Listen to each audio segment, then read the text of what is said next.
குடியேற்றத்தை தடுத்து நிறுத்துகிற நடவடிக்கையில் இந்திய அரசு ஈடுபட வேண்டும். ராஜீவ் ஜெயவர்தனா ஒப்பந்தப்படி வடக்கு கிழக்கு மாகாணம் ஒரே மாகாணமாக இணைந்திருக்க வேண்டும் என்பதுதான் ஒப்பந்தம்.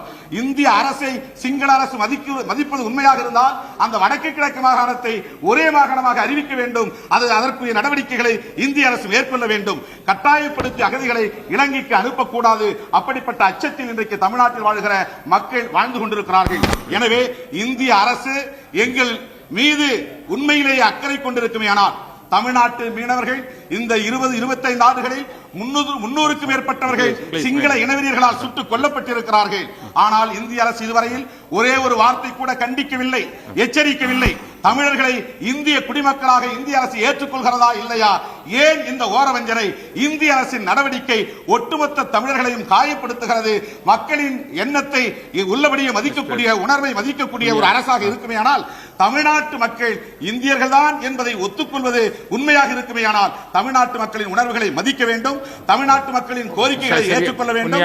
தமிழ்நாட்டு மக்களின் உணர்வுகளை மதித்து அங்கே தமிழ்நாட்டு ஈழத் தமிழர்களின் அமைதியான வாழ்க்கைக்குரிய நடவடிக்கைகளை மேற்கொள்ள வேண்டும். சிங்கள அரசுக்கு எந்த வகையிலும் உறுதுணையாக இருக்கக்கூடாது.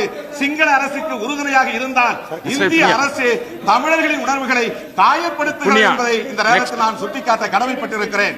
தொடர்ந்து தமிழக முதலமைச்சர் அவர்கள் சட்டமன்றத்தில் தீர்மானம் நிறைவேற்றினார்.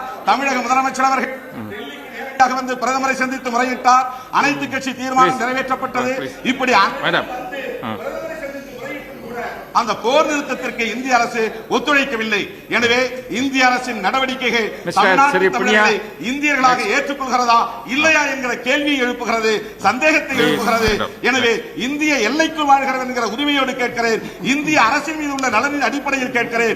ஈழத்தமிழர்களை காப்பாற்ற வேண்டுமே தவிர சிங்கள ஆட்சியாளர்களுக்கு துணை நிற்பதை கைவிட வேண்டும் என்று கேட்டு இந்த வாய்ப்புக்கு நன்றி கூறி அமைகிறேன். நன்றி, வணக்கம். माननीय अध्यक्ष जी,